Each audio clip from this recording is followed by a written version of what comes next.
Και ενώ πολιτικοί και αναλυτές αναζητούν την έξοδο κινδύνου προκειμένου να βγει η χώρα από τη βαθιά οικονομική ύφεση, η μεγαλύτερη αμερικανική συμβουλευτική εταιρεία στον κόσμο σε έρευνά της φαίνεται ότι βρίσκει τη λύση. Μπορεί να ακούγεται απίστευτο, αλλά είναι αληθινό. Αυτό που διαπιστώνει η εταιρεία είναι ότι αν η Ελλάδα προωθήσει φέτα, γιαούρτι και ελαιόλαδο, μπορεί να μεγαλουργήσει. Η φέτα, όπως και το λάδι, στην Ελλάδα είναι ο εθνικός πλούτος. Υπάρχει ανάπτυξη πάρα πολύ μεγάλη ανάπτυξη, μπορούμε να αναπτυχθούμε, αλλά πρέπει να υπάρξει μια οργάνωση από την πολιτεία. Εμείς θα βρούμε τους πελάτες. Μπορεί οι πολιτικοί να καταστρώνουν σχέδια εξόδου από την κρίση, αλλά κάποιοι σκέφτονται πιο πρακτικά από εμάς. Η μεγαλύτερη αμερικανική συμβουλευτική εταιρεία στον κόσμο δημοσίευσε μια ενδιαφέρουσα μελέτη για την Ελλάδα, λέγοντας ότι απλά η φέτα, το λάδι και το γιαούρτι μπορούν να μας τραβήξουν από τον βούρκο της ύφεσης. Σύμφωνα με την έρευνα, η Ελλάδα κατέχει το 28% της φέτας στην αγορά τυροκομικών παγκοσμίως.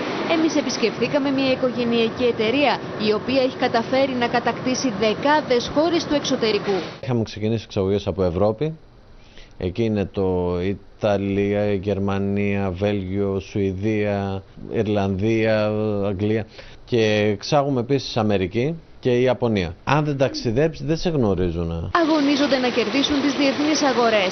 Βγάζουν την ελληνική φέτα πέρα από τα σύνορα της χώρας μας και ενώ περιμένει κανείς να έχουν το κράτος σύμμαχό τους σε καιρό οικονομικής ύφεσης, μάλλον εμπόδιο είναι. Εξάγουμε πρόσφατα στην Αμερική πριν λίγους μήνες. Καθυστερήσαμε το κοντέινερ 10 μέρες εδώ, γιατί ζητούσαν με κάποια χαρτιά, δεν τα παίρναμε. Ζητούσαμε στα αγγλικά από διάφορες επιχειρήσεις και λέγαν δεν ξέρουμε αγγλικά. Είχε ακόμη ηλικίες του 55 και 60 ετών που δεν ξέρουν αγγλικά, που δεν ξέρουν κομπιούτερ, που δεν ξέρουν. Σε δημόσιες υπηρεσίες. Βεβαίως υπάρχουν αυτά τα πράγματα. Θέλουμε να στείλουμε στο Κόσοβο και γράφουν φύρομ. Πάει το κοντέινερ Παρασκευή στα σύνορα στο Κόσοβο, μπλοκάρεται μέχρι την επόμενη Τετάρτη, 5, 6, 7 ημέρες. Αυτό στοιχίζει σε εμάς.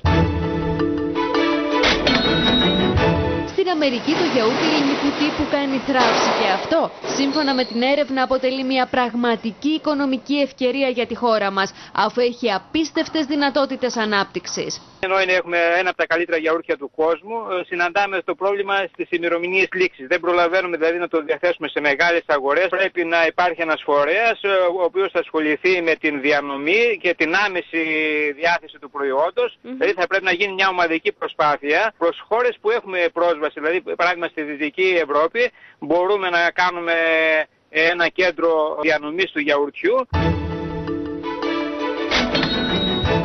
Κρυμμένος άσος στο ελληνικό μανίκι το ελαιόλαδο. Η Ελλάδα είναι η τρίτη χώρα παγκοσμίως στην παραγωγή, με την Ιταλία και την Ισπανία να κερδίζουν απίστευτο έδαφος στις αγορές λόγω μεγάλης παραγωγής και βέβαια χαμηλής τιμής. Κι όμως η Ελλάδα έχει δυνατότητες να κερδίσει το παιχνίδι της παγκόσμιας αγοράς. Εκεί που έχουμε το πλεονέκτημα είναι ότι έχουμε ένα πολύ καλό όνομα για ποιοτικά προϊόντα.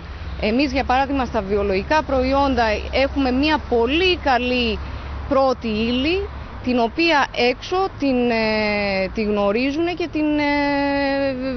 την εκτιμούν πάρα πολύ.